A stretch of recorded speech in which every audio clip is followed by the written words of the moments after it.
Hi there. Hey, I'm Jen Rice, and I wanted to share today 3 key tips that can help your skin if it's starting to flare up. Maybe you're kind of like me where you can suffer sometimes from some rashes or eczema or sensitive skin in general. And if that's you or maybe someone you know, I'm hoping this video may help you today.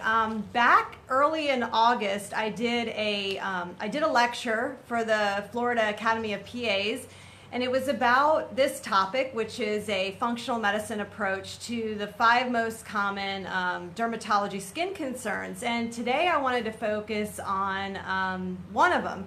Hey Phyllis, thanks for jumping on. I appreciate you.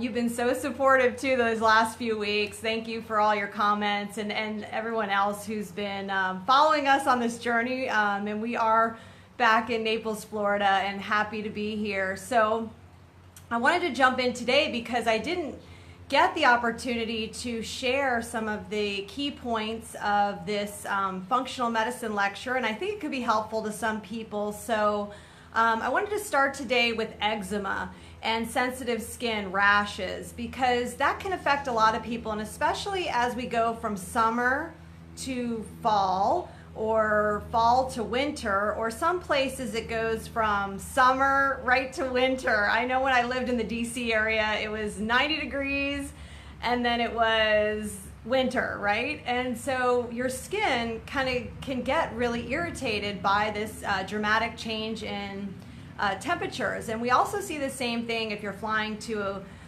maybe someplace to travel. I know if I go out west where it's a very much more arid climate, my skin can be a little intolerant. So in functional medicine, we talk a lot about things that we can do from the inside out, not so much. Now in conventional medicine and dermatology practice, we would treat eczema with, topical cortisone creams, and oftentimes you'd maybe use a cortisone prescription twice a day for a couple weeks, kind of pulse it on and off, and that's a fine treatment, and it does work, and it does resolve the rash.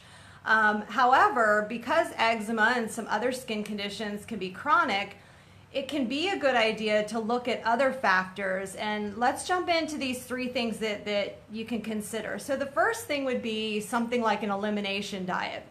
And what is an elimination diet? Well, it's taking out certain things that are known to be more at the root of inflammation in our body. So like dairy, gluten would be a couple examples. But if you're looking for the full elimination diet, you can certainly find that. I've had it in my past videos, but if you wanted to look for a quick resource, there is the Institute for Functional Medicine, IFM. It's a great resource that has a lot of different things on menus and recipes and that kind of thing. So elimination diet is one thing to consider, specifically starting with gluten or dairy. Number 2 of the 3 is doing a food intolerance test. And you can have a food intolerance test done through a functional medicine provider. You can have it done through primary care offices. Sometimes you definitely want to ask your primary care provider and obviously discuss with them the symptoms you're having, that you've heard or done some research that sometimes doing a intolerance testing can be helpful.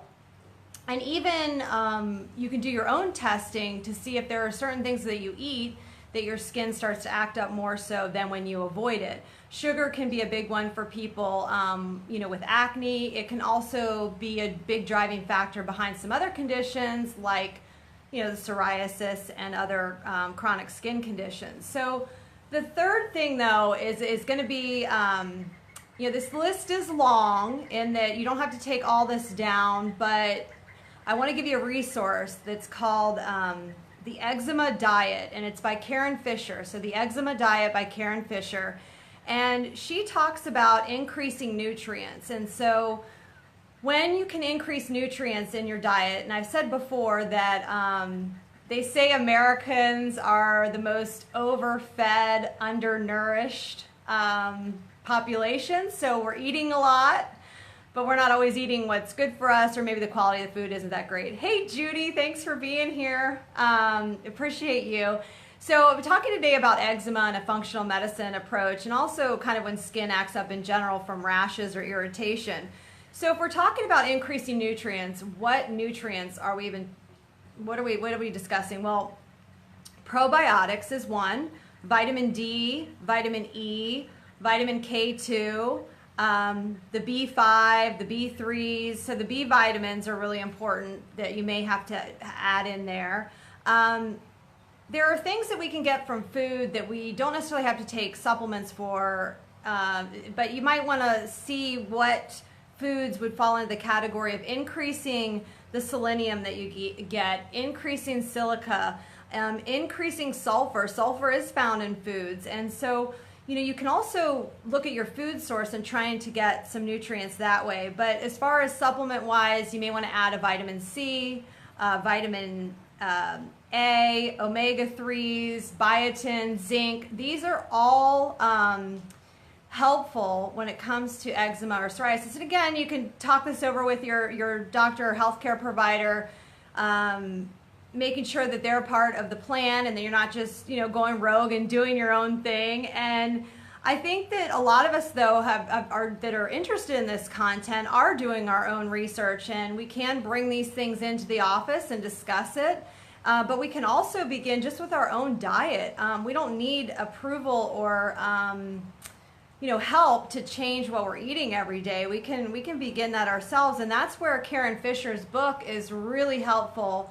The Eczema Diet, and I think it would spill over, in my opinion, it would spill over to psoriasis, other chronic skin conditions that people are dealing with, maybe even hives, other rashes that tend to come and go. I know recently a friend of mine was messaging me about a rash kind of around the lower part of the face.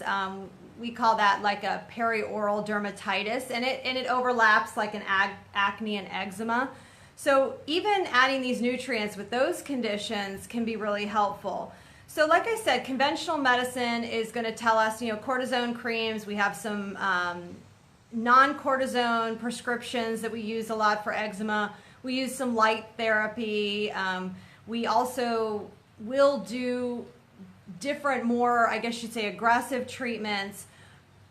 But wouldn't it be nice if we could find that in our diet and with nutrients versus kind of going the whole other way to these more expensive and potentially side effects through medications. So, and also if you're having issues keeping your skin calm, I can definitely make you some recommendations if you'd like to reach out to me privately.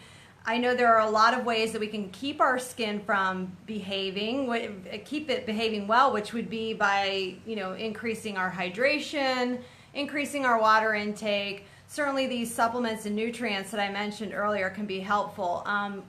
31 million Americans suffer from some type of eczema, sensitive skin condition, and like I say, with the change of season, this can come on full force. And I hope you guys have found this video helpful today. If you did, or you know someone who struggles with sensitive skin, eczema, this chronic cycle of rashes, perhaps consider sharing with them or tag them in this video. And if you like this content, I do have a business page. It's Jenn Rice International. I plan on coming on a bit more here, sharing more of this type of information if this is if this is of interest to you. And I hope you guys have a great day. See you soon.